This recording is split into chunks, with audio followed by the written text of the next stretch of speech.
Magwana ni Malelepo Fukenja unrest. Madagascar's under Rajoelina loses citizenship after the Mines and Energy Ministry.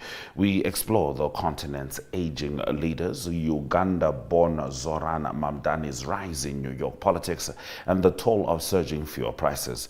Ethiopia's banking reforms cap foreign stakes, while Mike Sichula brings Zambia's current affairs, entertainment, and sports updates. Walking past accountability, we serve the real news with sharper writing. It is burning. We also sit down with the bold, the brilliant, and the truth is lost in translation. We all need a second take.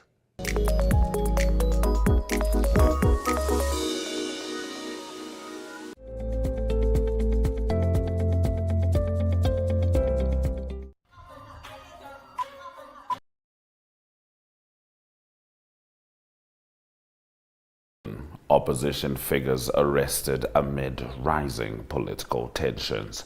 Around 30 politicians and activists associated with opposition presidential candidate Issa Shiroma have been detained in Cameroon. The group includes Aniset Ekane, leader of the Mani-Ndaitwah supporters of Shiroma, himself the election winner, rejected. Detained. Protests have spread following early results showing President Paul Biya leading. At 92, Biya is Africa's oldest serving leader, and if confirmed, would secure another 7-year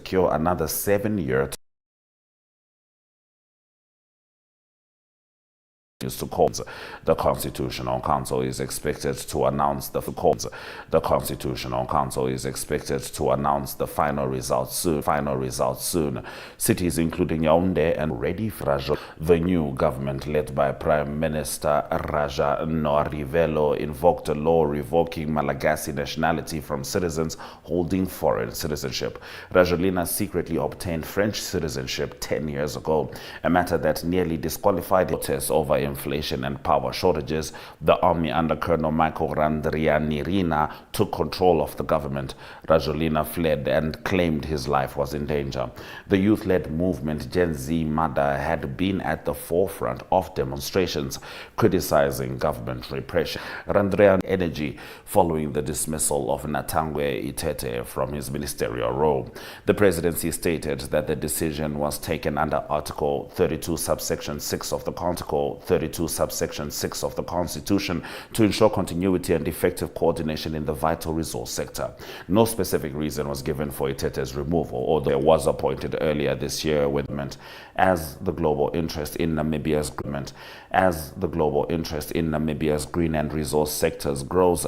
The president's direct involvement signals her intent to steer the industry personally toward national growth.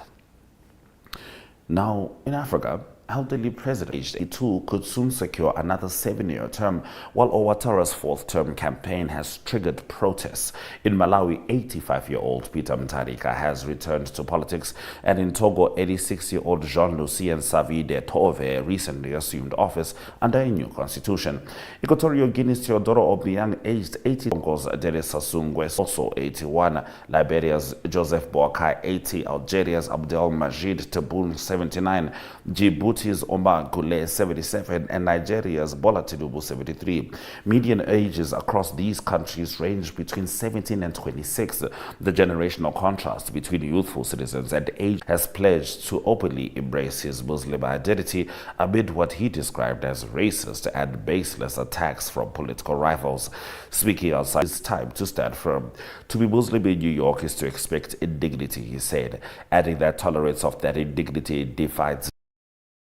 Born in Uganda, Mamdani has faced backlash for his criticism of Israel, but recently gained the endorsement of Democratic. His victory in the Democratic primary reshaped the race, prompting former Governor Andrew Cuomo to enter as an independent. Both Cuomo and Republican candidate Curtis Sliver have intensified attacks, with Cuomo joking that Mamdani would cheer another 9/11 kids.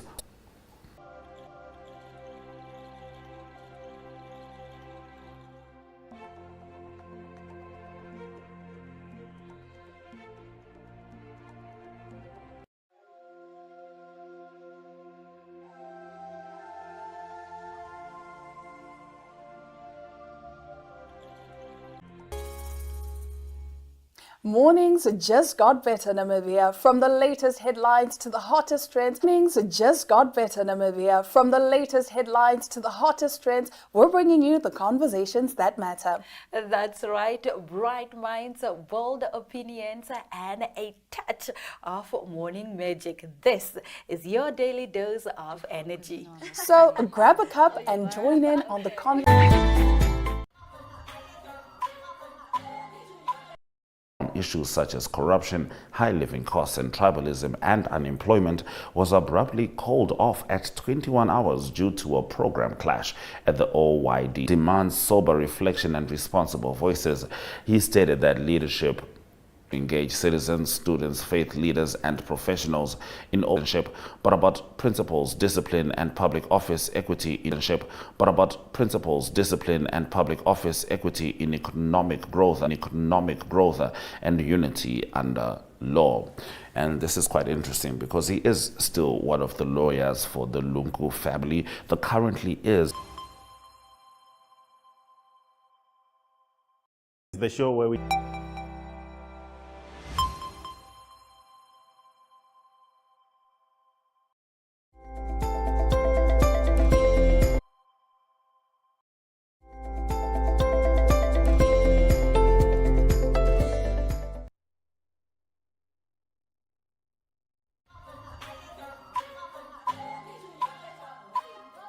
in the stories from Zambia. We were certainly hoping to connect to Mr. Mike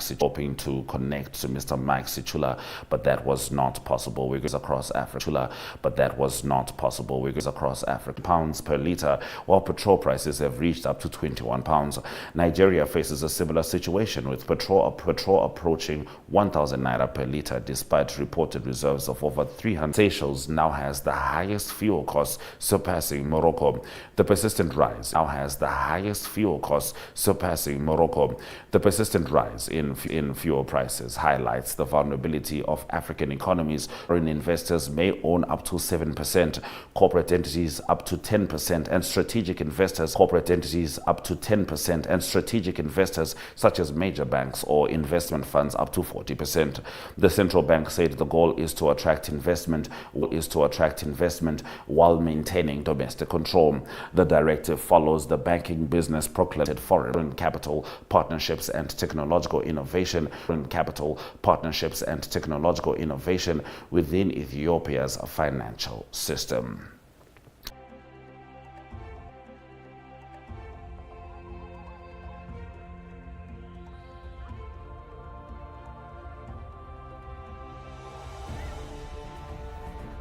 This week's decisions, today's debates, tomorrow's consequences. The agenda puts the spotlight on Namibia's most pressing issues and the people driving them. From headline makers to groundbreakers, we bring conversation. One story, one interview, the depth you'll not find anywhere else. That is the agenda.